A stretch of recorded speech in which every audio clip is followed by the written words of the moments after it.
পরদিন সকাল 8:30টায় শ্রাবণকে কল দিল নীলা। শ্রাবণ তখন গভীর ঘুমে আচ্ছন্ন। প্রথমবার কল ধরতে পারেনি সে। দ্বিতীয়বার কল ধরে শ্রাবণ ঘুম ঘুম ভাব নিয়ে বলল, হ্যালো। হ্যাঁ বলো। হ্যাঁ বলো মানে মানে কি বলবে বলো, খুব ঘুম পাচ্ছে আমার। ওকে, তুমি ঘুমাও, কোথাও বের হওয়ার জন্য আর কল দিবা না আমাকে। কোথায় বের হবো এখন এত সকালে? এই তুমি ঘুমাও তো, বাই। শ্রাবণ কিছু বলার আগে কলটা কেটে দিল নীলা। কল কাটার পর শ্রাবণ আবার ঘুমিয়ে পড়ল। 9টায় দেওয়া অ্যালার্মে ঘুম ভাঙল তার। তখন আর নীলার মনে করিয়ে দেওয়া লাগলো না কিছু। নিজেরই মনে পড়ল সেদিন তাদের ঘুরতে যাওয়ার কথা ছিল। দ্রুত ফোন হাতে নিয়ে কল দিল নীলাকে। নীলা বেশ কয়েকবার কল ধরল না। সে মায়ের সাথে ঘরের কাজ করছিল। পরে ঝুমুরের ডাকে কল ধরল নীলা। কেন কল দিয়েছো? বের হবা কখন? বের হব না। কেন? ইচ্ছে নেই, তুমি ঘুমাও। বুঝলাম না, এমন করছো কেন? তখন তো নিজেই বললে কেন বের হব, কোথায় বের হব এসব। কখন? কিছুক্ষণ আগে। তখন তো ঘুমাচ্ছিলাম আমি। তোমাকে কিভাবে এসব বললাম? উফ, ঘুমের মধ্যে বলেছো। যাই হোক, বাদ দাও, তুমি ঘুমাও, বের হতে হবে না। দ্রুত কলিশ চেক করে নিতে গিয়ে শ্রাবণ দেখলো আধ ঘন্টা আগে নীলার সাথে কথা হয়েছে তার। কিন্তু কি কথা হয়েছে তেমন কিছু মনে করতে পারছে না সে। শ্রাবণ তারপর নীলাকে বলল, আচ্ছা সরি, তখন ঘুমেছিলাম। ঘুমের মধ্যে কি না কি বলেছি কে জানে। আচ্ছা, রেডি হয়ে বের হও। যেহেতু সেদিন বের হওয়ার ইচ্ছা নীলারও ছিল, তাই সে আর কথা না বাড়িয়ে বলল, 30 মিনিট পর বের হচ্ছে, পার্কে থেকো। তারপর নীলা শ্রাবণ পার্কে দেখা করলো। ঘোরাঘুরি শেষে মায়ের সাথেও দেখা করে আসলো দুজন। হাসি, আনন্দ, খুনসুটি, ঝগড়া, ঝুমুরের সমাধান, এভাবে সুখের দিন কাটতে লাগলো তাদের। তারপর হঠাৎ একদিন নীলা শ্রাবণের সুখের মাঝে নাজিম নামক তৃতীয় ব্যক্তির আগমন। নাজিম নীলার কলেজে থাকাকালীন সিনিয়র ভাই ছিল। সে অনেক দিন থেকে নীলাকে একটু আধটু পছন্দ করত। নীলা পছন্দ করতো না তাকে। ফেসবুকে কথা হতো তাদের। নীলা একথা শ্রাবণকে কখনো বলেনি, কারণ সে জানতো শ্রাবণকে বললে শ্রাবণ এটা নিয়ে ঝামেলা করবে এবং উল্টোপাল্টা অনেক কিছু বলবে। তাই সে প্রথম দিকে শ্রাবণকে তেমন কিছুই জানায়নি। নাজিম একদিন নীলার নম্বর চাইল। নীলা প্রথমে দিতে চায়নি, পরে বারবার বলাতে নাম্বারটা দিল। নাম্বার দেওয়ার কথা সে শ্রাবণকে জানানোর পর তাদের মাঝে অনেক ঝগড়াও হয়েছিল সেদিন। শ্রাবণ নীলাকে অনেকটা নিজের সম্পত্তির মতো মনে করত। তার মতো করে যেন চলতে হবে নীলাকে। প্রথম দিকে নীলা ভাবতো শ্রাবণ তাকে অনেক ভালোবাসে বলে এসব করে, কিন্তু আস্তে আস্তে বিষয়টা তার কাছে অনেক বিরক্তিকর হয়ে ওঠে। তাই শ্রাবণ এরকম করলে সে জিদ দেখিয়ে নাজিমের সাথে আরও বেশি মিশত। নাজিমের ব্যাপারে ঝুমুরও টুকটাক জানতো। শ্রেয় শ্রাবণকে অনেকবার বুঝিয়েছে যে নাজিমের সাথে নীলার কিছুই নেই, শুধু এমনিতেই মেসেজে কথা হয় তাদের। কিন্তু শ্রাবণ বিষয়টা নিতে পারতো না কখনো। এভাবে ঝগড়া করতে করতে নীলা বিরক্ত হয়ে গেল শ্রাবণের উপর। সে তার মাকে বলে ফেললো সব। একদিন নীলার মাও শ্রাবণকে বুঝালো। নীলার মায়ের কথায় কিছুটা স্বস্তি পেল শ্রাবণ। সব কিছুর পরেও এ বিষয়টা মাথা থেকে সরাতে পারতো না সে। কোনো কিছু হলেই সে নীলাকে সন্দেহ করতে শুরু করতো। চ্যাট করার সময় একটু দেরি হলেই সে রেগে যেত। ফোনে একটু ওয়েটিং পেলেই সে জিজ্ঞাসাবাদ করতো, কে কল দিয়েছে, কেন কল দিয়েছে, কতক্ষণ কথা বলেছে, এসব দেখে নীলা একদিন তার সবচেয়ে কাছের বান্ধবী মিতুকে সব জানালো। নীলার কাছের মিতু একজন ভালো পরামর্শদাতার মতো ছিল।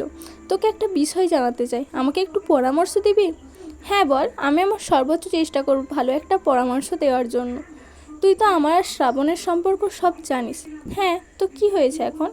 আসলে শ্রাবণ ইদানিং অহেতুক সন্দেহ করছে। সন্দেহের কারণেই অতিরিক্ত অধিকার দেখাচ্ছে। আগে আমাকে বল, সন্দেহের মতো তুই কি কিছু করেছিস?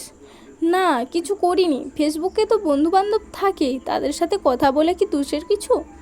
না, তা কেন হবে? শ্রাবণ ভাইয়াকে এটা নিয়ে সন্দেহ করছেন? শুধু সন্দেহ না, শ্রাবণ রীতিমতো আমাকে অনেক বেশি অবিশ্বাস করা শুরু করেছে। এর কারণে আমি রাগ থেকে আরও বেশি কথা বলি। আমার দম বন্ধ হয়ে আসতেছে। আমায় একটা সমাধান দিতে পারবি? সমাধান দেওয়া যায়, তবে আগে জানতে হবে তুই কি চাস, তোর মন কি বলে। আমি চাই এই সন্দেহ, এই অবিশ্বাস থেকে বাঁচতে, একটু নিজের মতো করে নিঃশ্বাস নিতে। শ্রাবণ ভাইয়াকে বুঝিয়ে বলেছিস সব? শুধু আমি না, ঝুমুর এবং মা, তাদেরকে দিয়েও বুঝিয়েছি। কিন্তু ঘুরে ফিরে সন্দেহ নিয়ে আছে। সে এটা বুঝতে চায় না যে তার সন্দেহের কারণে আমি তাকে ইগনোর করা শুরু করছি। আমার কখনো ইচ্ছে ছিল না সে ছাড়া কারোর সাথে ফোনে কথা বলতে, সময় দিতে, কিন্তু তার অতিরিক্ত অধিকার দেখানোর জন্য আমি রাগ থেকে এখন একটা ভাইয়ের সাথে কথা বলি। তুই শুধু আমাকে এটা বল, তুই এই অবস্থায় থাকলে কি করতিস? দেখ, কোনো কিছুর সম্মুখীন না হলে আমরা ঠিক সঠিক অবস্থাটা বুঝতে পারি না। তবে আমি বলবো, তোর জায়গায় আমি থাকলে আমিও এই সন্দেহ, এই অবিশ্বাস মেনে নিতে পারতাম না। শুধু আমরা কেন, কোনো মেয়ে সন্দেহ, অবিশ্বাস, অতিরিক্ত অধিকার এই বিষয়গুলো মেনে নিতে চায় না। মেনে নেওয়ার কথাও না। আমাদেরও তো একটা অধিকার আছে, নিজের মতো করে বাঁচার অধিকার। প্রেমিক আসার আগে তো আমাদের জীবনে বন্ধুবান্ধব থাকে। প্রেমিক তো আর জন্ম থেকে আসে না। সে আসার আগে আমাদের জীবনে অনেক সম্পর্ক থাকে। ভাই বোনের সম্পর্ক, বন্ধু বান্ধবের সম্পর্ক, সিনিয়র জুনিয়রের সম্পর্ক।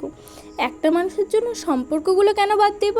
আর এমন না যে ওই সম্পর্কগুলোর জন্য আমরা এই মানুষটাকে ঠকাচ্ছি। সে তার জায়গায়, সম্পর্কগুলো সম্পর্কের জায়গায়, তার জায়গা তো কেউ দখল করে নিয়ে যাচ্ছে না, কিংবা তুইও দিয়ে দিচ্ছিস না। আর সন্দেহ নিয়ে আর যাই হোক, একটা সম্পর্ক টেনে নিয়ে যাওয়া যায় না। তবুও আর একটু চিন্তা করে দেখিস তোর কোথাও ভুল আছে কি না।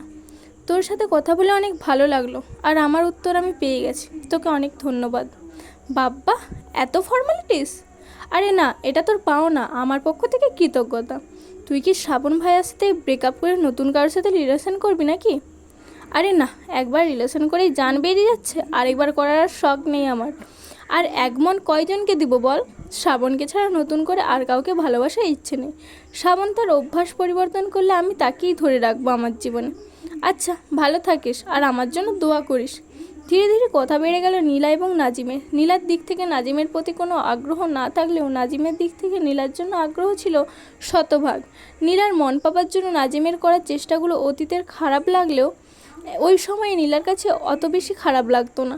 প্রথম প্রথম কেবল দিনে কথা হলেও ধীরে ধীরে রাতেও কথা বলা শুরু হলো তাদের। এদিকে দিন যতই যেতে লাগলো, শ্রাবণ ততই খিটখিটে মেজাজের হতে শুরু করলো। নীলাও তার সাথে আগের মতো ভালো করে কথা বলতো না, আগের মতো সময় দিত না, শান্ত হয়ে বোঝাতো না কিছু। শ্রাবণ একটু সন্দেহ করলে নীলা অনেক বেশি রেগে যেত, যা মুখে আসতো তাই বলে ফেলতো। শ্রাবণের সাথে ঝগড়া করার পর নিজেকে শান্ত এবং মন ভালো করার জন্য সে নাজিমকে কল দিত, কথা বলতো। নীলা শ্রাবণের কাছে স্বীকার করতো না যে সে নাজিমের সাথে কথা বলে। ওয়েটিং কেন জিজ্ঞাসা করলে বিভিন্ন আত্মীয় ও বান্ধবীর নাম করে কাটিয়ে দিত। নীলা কখনো শ্রাবণের কথা বলতো না নাজিমকে।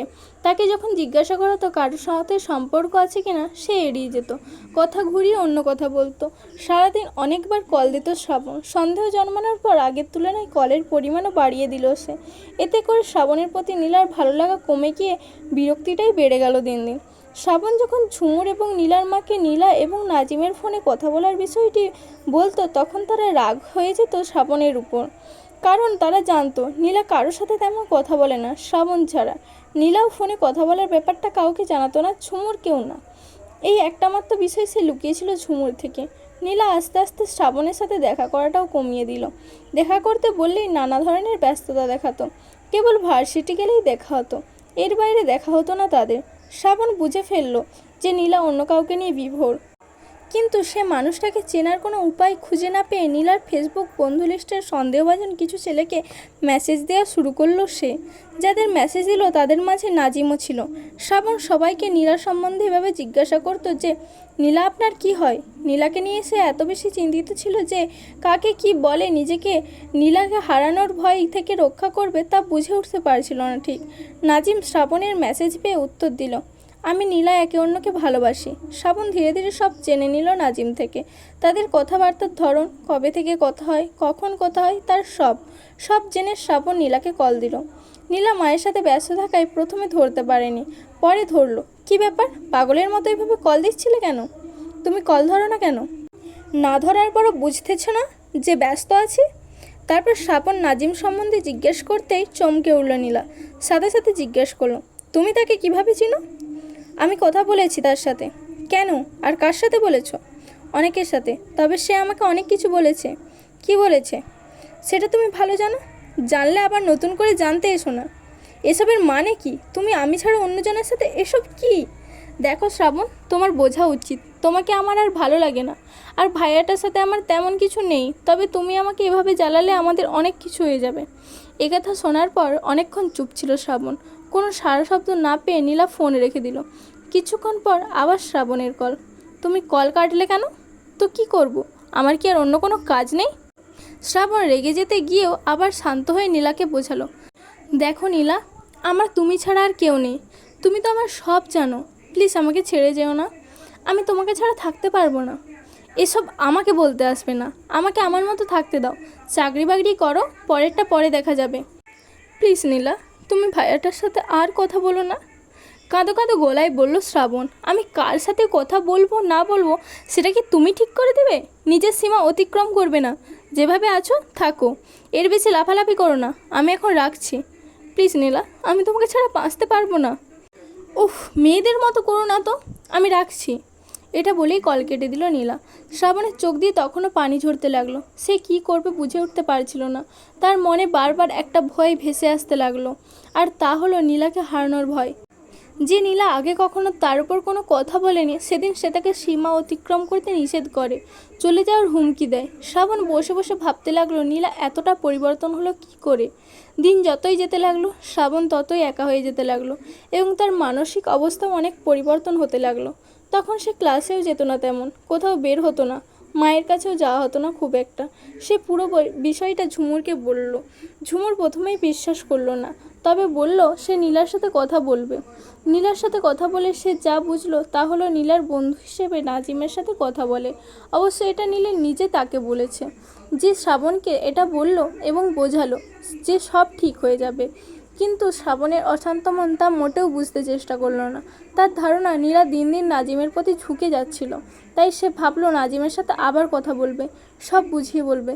কিন্তু এতে করে তার কোনো উপায় তো হলোই না, বরং নীলা আরও বেশি বিরক্ত হয়ে গেল তার উপর, এবং তাকে জানিয়েই এবার নাজিমের সাথে অনেক বেশি কথা বলা শুরু করলো, ফোনে এবং চ্যাটে। আর নাজিমের দিক থেকে শ্রাবণকে ঘিরে কিছু বললে নীলার উত্তর হতো সে শ্রাবণকে চিনে না।